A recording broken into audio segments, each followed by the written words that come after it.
O STF atropelou o Senado ao abrir a CPI da Covid? Muito bem, meus amigos, sejam aí bem-vindos a mais um Ringue da Pan, ainda à distância, e dessa vez vamos falar aí sobre a quentíssima notícia de que o Supremo Tribunal Federal, o ministro Barroso, concedeu uma liminar garantindo, né, o direito dos senadores a abrirem uma CPI contra Jair Bolsonaro, uma CPI sobre a omissão do governo federal na pandemia. Já tem bolsonarista aí chorando, dizendo que é a interferência do Supremo em cima do Legislativo, mas no final das contas, esse direito e essa jurisprudência não só está na lei, né, de que a CPI é um direito das oposições, das minorias no parlamento. Afinal de contas, o governo nunca vai se investigar, né? Nunca vai chamar os seus deputados ou o presidente da Câmara, o presidente do Senado, para abrir uma CPI contra si próprio, e também a determinação da lei. Se tem o número de assinaturas, se cumpre todos os requisitos de CPI, ela precisa ser aberta. Não foi um precedente criado pelo Barroso, ele só estava seguindo o que já está escrito na lei e o que já tinha sido decidido há muito tempo pelo ex-ministro Celso de Mello. Agora, vai ter muita coisa para investigar, vai ter muita frente ali, coisa que a gente sequer imagina hoje do que deve ter acontecido, né, nessa pandemia, para além do que já está escancarado, né, para além da negligência criminosa, né, do Bolsonaro na pandemia. Acho que todos os contratos, todas as vezes que o governo negou a adquirir, a comprar vacina, deve ser investigado, quais foram as razões que o governo apresentou. No caso do Instituto Butantan, sequer o governo apresentou razão nenhuma, né? Simplesmente ignorou o ofício ali, o pedido do Dimas Covas, né, para que o governo federal fizesse a compra aí da Coronavac. A gente poderia ter iniciado, sempre bom lembrar, a vacinação em dezembro, né? Poderíamos estar muito mais avançados hoje, como os Estados Unidos ou a Inglaterra. Mas, infelizmente, nós não adquirimos essas vacinas a tempo e não conseguimos iniciar, né, a campanha de vacinação. Para além disso, também tem outra investigação da famosa cloroquina, né, que o Bolsonaro comprou com sobrepreço, mandou as Forças Armadas fazerem, distribuiu, foi aberto até uma investigação no Tribunal de Contas mostrando a ilegalidade e o desperdício de dinheiro público na distribuição de cloroquina. Fora também ele mesmo pessoalmente incentivar a aglomeração, incentivar que os seus próprios apoiadores, né, se contaminassem indo para a manifestação para apoiar o presidente da República no meio da pandemia. Esses são só alguns pontos que eu me lembro aqui agora de cabeça de crimes cometidos por Bolsonaro na pandemia. Acho que o Guga deve ter mais alguns pontos, mais alguns elementos também, com certeza. Não, sem dúvida, há muito que ser investigado, e o problema todo, isso que eles chamam de intromissão do Supremo, na verdade é uma inércia do Senado, do presidente do Senado, Rodrigo Pacheco, que está prevaricando, que está deixando de levar para frente um pedido de CPI que já tem a assinatura do número suficiente de senadores para ser tocada, e ele está fazendo um jogo político, está engavetando, está deixando parado, está deixando o processo parado por uma questão política, a gente sabe disso. O Centrão está barganhando com essa questão da pandemia, e o Rodrigo Pacheco está fazendo isso também, e então a gente viu que o Barroso ele acabou tendo que passar por cima do Pacheco para que o Congresso, para que o Senado atue da maneira como deveria já estar atuando, que é investigando essa questão da pandemia. Afinal de contas, os senadores querem isso, né? Porque parece que é o STF, porque não é o STF que quer. Os senadores querem assinaturas, o Rodrigo Pacheco está engavetando por uma questão política, então ele foi atropelado pelo Barroso, porque há precedente para isso, e a gente sabe também que os senadores, eles não deveriam, e nem na Câmara também, dar esse poder todo para que um único parlamentar possa decidir sozinho se deve ou não tocar, abrir uma CPI. E é muito cômico a gente ver que a reação dos parlamentares, no lugar de tentar criar um projeto de lei que seja para que não tenha mais essa prerrogativa de um único senador ou de um único, que é o presidente da Câmara, o Arthur Lira, esse poder de sozinho decidir se abre ou não uma CPI cujas assinaturas já estão tomadas, no lugar de mudar isso, no lugar de fazer com que a lei mude e não dê mais todo esse para um único parlamentar, não. Eles querem fazer o contrário.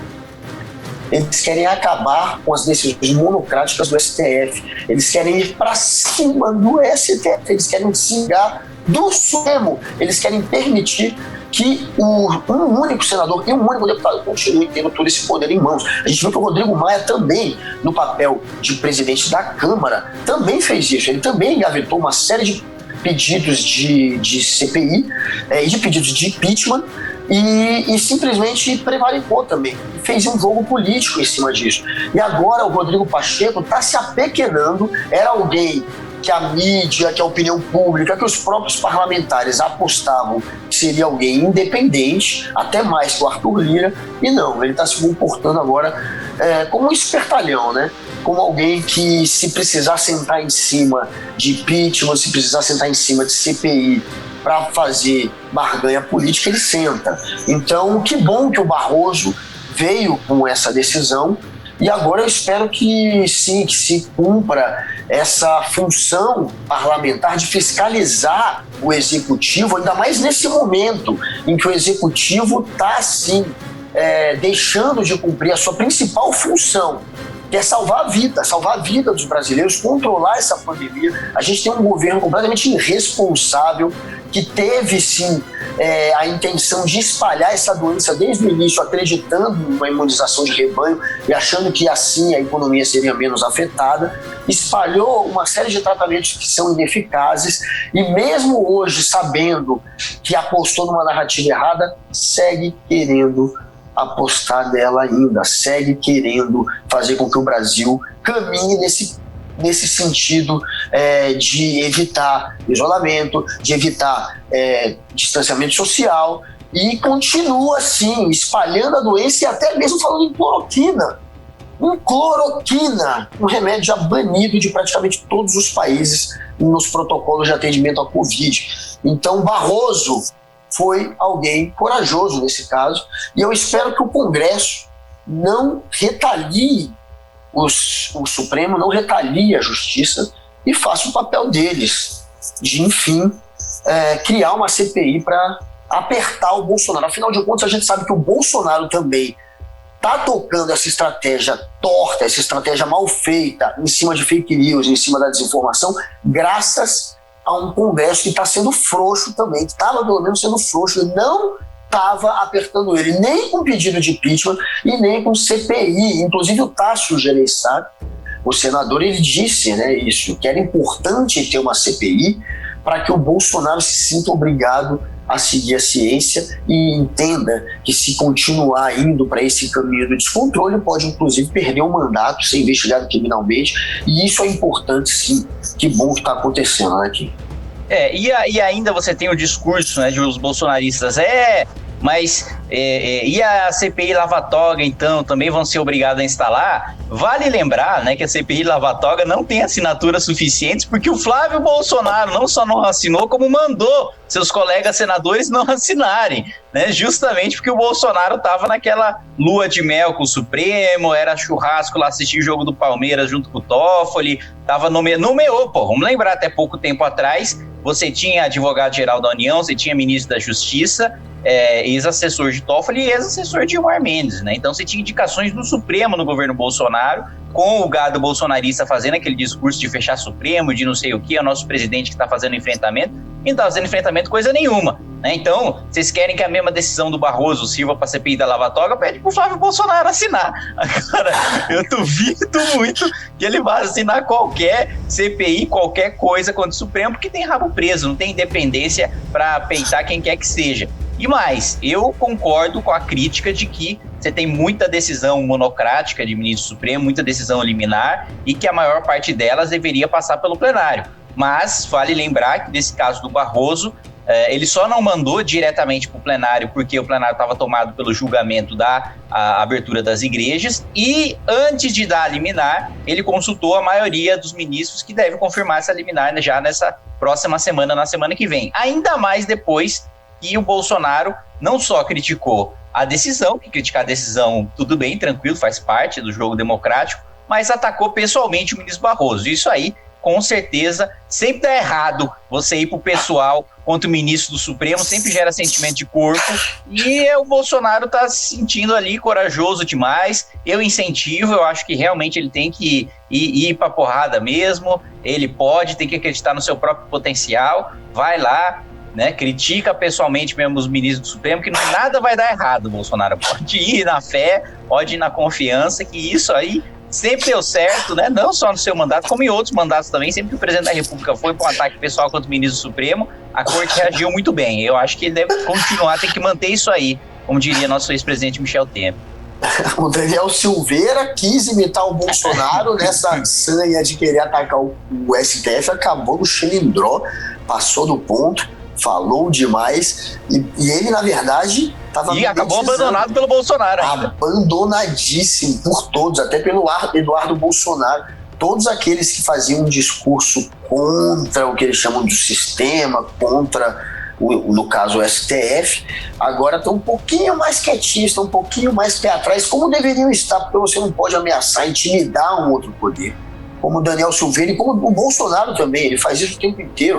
E é importante ter essa CPI, porque a gente tem agora um ministro da Saúde que é uma continuação, na verdade, do que o Bolsonaro já estava fazendo. Ele só passa um verniz um pouco mais científico, esse Queiroga, mas, na verdade, ele é uma espécie de pazuello, ele é alguém que se comporta como um cumpridor de ordens. E ele foi colocado no Ministério da Justiça, não a Ludmila Rajá, exatamente para evitar um lockdown, para evitar medidas mais rígidas, mais rigorosas no controle da pandemia.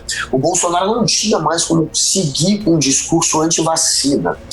Anti-vacina não dava mais, mas ele pode seguir ainda um discurso anti-isolamento, anti-lockdown, que seria o carimbo do fracasso total de tudo que ele pregou até hoje, ele aceitar um lockdown. Ele não pode aceitar de jeito nenhum, e ele vai continuar perseguindo também o que a OMS preconiza como distanciamento social, não vai usar para valer máscara, ele vai continuar espalhando cloroquina. Inclusive, ele estava na cidade de Chapecó essa semana, o Bolsonaro, numa cidade em que o prefeito é alguém que faz campanha contra o isolamento, que faz também campanha a favor do tratamento precoce, e por isso teve a visita do Bolsonaro. O Bolsonaro foi até essa cidade basicamente para seguir promovendo esse tipo de narrativa, uma narrativa fake. Inclusive, se você analisar a cidade de Chapecó, que é uma cidade que tem um índice de contaminação e de mortes muito maior do que o estado de Santa Catarina, onde fica Chapecó,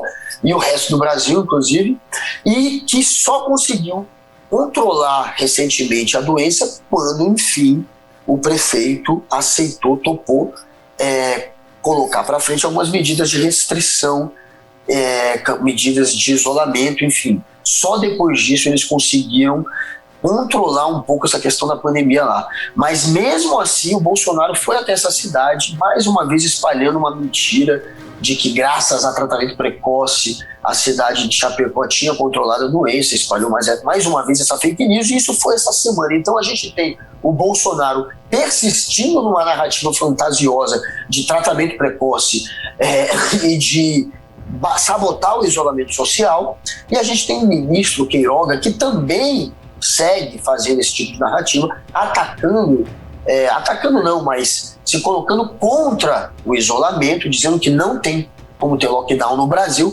e tentando também agradar o Bolsonaro, às vezes até sendo ríspido com a imprensa. Essa semana teve um secretário, eu não me lembro qual é a função dele exata lá no governo americano, mas ligado a essa questão da saúde lá, que ele fez um comentário sobre o Brasil, né? Ele falou que o Brasil virou uma ameaça global, uma ameaça mundial por conta do descontrole da pandemia. E o Queiroga, no lugar de acatar, de ouvir, respondeu que ele devia cuidar dos Estados Unidos, que no Brasil cuida o Queiroga. Ou seja, ele já está adotando aquele tipo de discurso até do embate, né? Até do deboche, para tentar agradar o Bolsonaro, que também é alguém que atua muito dessa maneira. Então a gente tem o Queiroga aí como um Pazuello 2.0. É preciso mesmo apertar, é preciso ter CPI, não dá para confiar nem em Queiroga, nem em governo federal para controlar a pandemia aqui. Mas termina aí, man. Perfeito, é isso mesmo. Eu acho que até já passou muito da hora não só de ter CPI, mas de ter impeachment, mas acho que isso aí também a CPI já ajuda a criar esse clima, a colocar lá ministro da Saúde, a colocar ex-ministro da Saúde, a convocar a gente para depor, a responsabilizar o presidente da República. A próxima semana aí do Bolsonaro promete ser bastante difícil, porque o Supremo deve referendar aí essa liminar do Barroso. Ao mesmo tempo, ele vai ter que sancionar ou vetar o orçamento. Se ele sanciona o orçamento, o Guedes vai embora. Se ele veta o orçamento, o Centrão vai para cima. Também vai demitir aí, já não sei, vai demitir o Felipe Martins, aí já o gado bolsonarista já tá bravo. Então, são tempos difíceis aí para quem tá defendendo o bolsonarismo de todos os lados. Tá apanhando de tudo quanto é lado. E vamos ver, né, como é que as coisas se desenrolam aí em frente a essa tanta porrada que o Bolsonaro vai levar aí nas próximas semanas. É isso, um abraço e até mais. Valeu, galera, até a semana que vem.